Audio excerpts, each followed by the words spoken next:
মহান স্বাধীনতা ও জাতীয় দিবস উপলক্ষে রাজধানীর শেরেবাংলা নগরে স্বাধীনতার ঘোষক শহীদ রাষ্ট্রপতি জিয়াউর রহমানের সমাধিতে শ্রদ্ধা নিবেদনে আসেন বিএনপির বিভিন্ন স্তরের নেতাকর্মীরা। স্থায়ী কমিটি, কেন্দ্র এবং মহানগরের নেতাদের নিয়ে দলের প্রতিষ্ঠাতার সমাধিতে ফুলের শ্রদ্ধা নিবেদন এবং রুহের মাগফিরাত কামনা করেন বিএনপি মহাসচিব। পরে গণমাধ্যমের মুখোমুখি হন তিনি। চেতনাকে ধারণ করে আমরা যুদ্ধ করেছিলাম স্বাধীন, সার্বভৌম, গণতান্ত্রিক বাংলাদেশ। সেই বাংলাদেশ আমরা এখন পর্যন্ত পুরোপুরি অর্জন করতে সক্ষম। স্বাধীনতার আকাঙ্ক্ষা এখনো বাস্তবায়ন হয়নি মন্তব্য করে মঙ্গলবার জাতির উদ্দেশ্যে প্রধান উপদেষ্টার দেয়া ভাষণের প্রতিক্রিয়াও জানান বর্ষিয়ান এই রাজনীতিবিদ।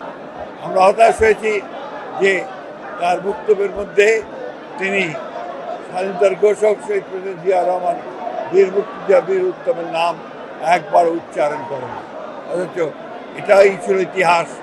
আমরা আবারও চাই না আওয়ামী লীগ যে ইতিহাস বিকৃত করেছে এখন আবার সেই ইতিহাস বিকৃত হোক।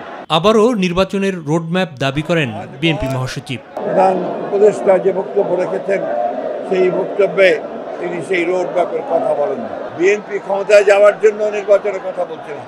বিএনপি জাতির স্বার্থে, জাতিকে রক্ষা করার স্বার্থে, স্বাধীনতার সামগ্রীকে রক্ষা করার স্বার্থে বিএনপি নির্বাচনের কথা বলছে।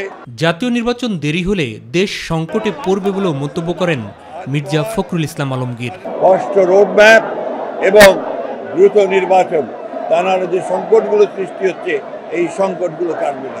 মাহবুব সৈকত, মাই টিভি, ঢাকা।